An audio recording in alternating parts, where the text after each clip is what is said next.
So what do you do if you find an error on your credit report and you figure out that it's really an account that's not even your account? It's identity theft. Well, I want to suggest to you there are 4 simple steps you take to fix this. Number 1, and of course this is after you pull your credit reports and figure out there's a problem, but number 1, you would fill out an ID theft affidavit, identity theft affidavit. You can get that from the FTC.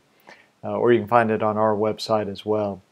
And this is basically an affidavit is a sworn statement.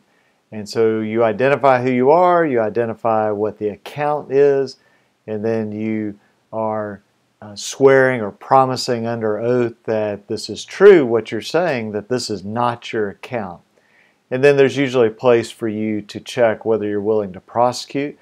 I'll just tell you what my rule is at my firm. If somebody says, oh, it's identity theft, but I'm not going to prosecute, then I won't take that case because I think it guts your credibility. So I think you have to be willing to prosecute if somebody has stolen your identity, which is a crime. And then there's also a place to attach a police report. So that's the second step. So first step is fill out an ID theft affidavit. Second step, go get a police report. And here's my practical advice on it. Walk into your local police station.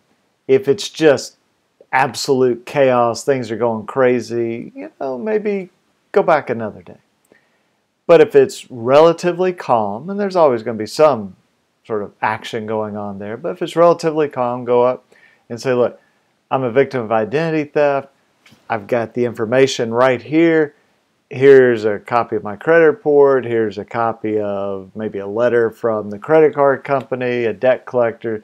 So in other words, make it easy for the officer to be able to go, oh, okay. So when he or she is writing out the report, they can say, yes, this is a GE Capital card with the last 4 digits, 1234, and it's $5,000, whatever it is. And then once you have that, you put those 2 things together. So you've got your ID theft affidavit and the police report, put them together. Those are the first 2 steps. Now you need to actually send the letter to the credit bureaus. And we suggest normally copying either the debt collector or the credit card company or mortgage company or whoever it is that has submitted that information about the account to the credit bureaus. So you do it by certified mail. Now you can do it online, but in our experience, people that do it online never attach the proper documents. It's just so much easier. Do it sort of the old-fashioned way. Do a letter, do it certified mail, so you get the green card back, and you send a copy to the creditor, the debt collector, whoever's putting this false information on your report. And so what do you put in the letter? Well, you say, here's who I am. Here's the account. I want you to delete it because it's not my account. And here's everything I'm enclosing. So you want to enclose your ID theft affidavit, police report. Generally, you want to enclose a copy of your driver's license, a copy of a recent, say, bank statement, power company bill, something that has your name, your address, and put your date of birth, social security number, and you send all that. Now, the reason that you have to send all that is particularly because of Experian. If you do not send that, in our experience, Experian will go, we refuse to investigate because we don't know who you are. They do know who you are. It's a lie. But this is what they do because they know for every 100 people that they do that to, we start off up here, maybe half will send a follow-up letter. And then out of that letter, usually they'll reject it, so another half of those people go away, so they hardly have to do investigations. So just remove any excuse, particularly Experian has, with your driver's license, your bank statement, or utility bill.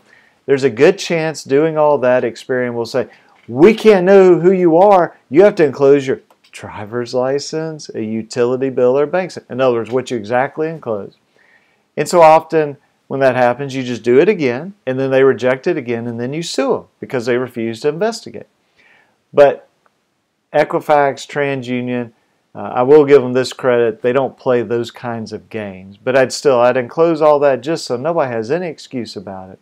keep a signed copy for your records, and then when you get the green cards back, you just put those on there, staple them, and now you've got this package that this is everything I sent to every credit bureau, every furnisher, credit card company, whoever it is, with the green cards. So do an ID theft affidavit, police report, send a letter by certified mail. The fourth step is you get the results back. If it's fixed, great. You got it fixed. You got this false stuff off your credit report. But what if it doesn't get fixed? Well, some people do nothing. I guess that's a choice, although if you're going to do nothing, why'd you do it in the first place? Second option is you can dispute it again.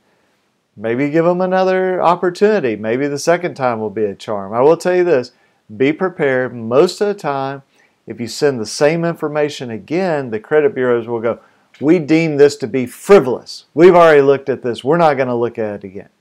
So there, you've just wasted more time, more money. So usually the right response is you sue these guys, the credit bureaus, whoever keeps it, and the furnisher, that's the credit card company, the debt collector, whoever it is. You sue them in federal court under the Fair Credit Reporting Act, and there may be other laws you sue them under as well, and you do that to get money damages.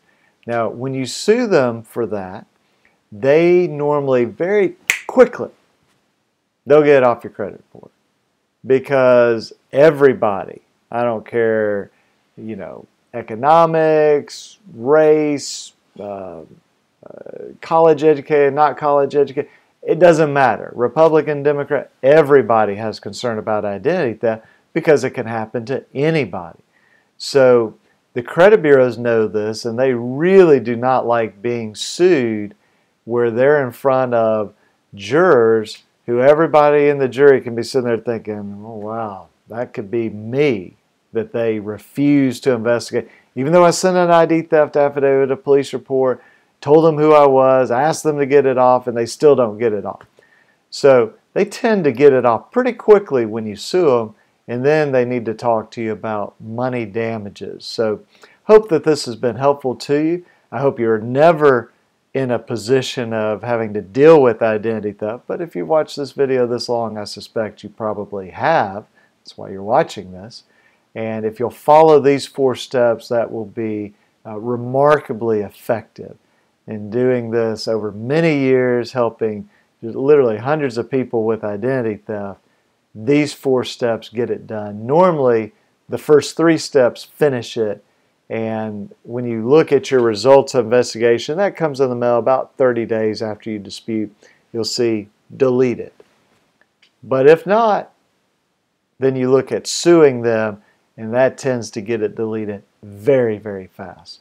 So I hope this is helpful to you. If you like this video, you're welcome to click on the like button. You can share it, subscribe to our channel so you'll get other videos like this.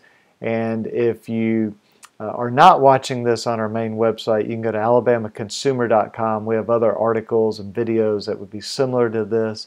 And if you want to connect with us, it's 205-879-2447. Thanks a lot. Have a great day. Bye-bye.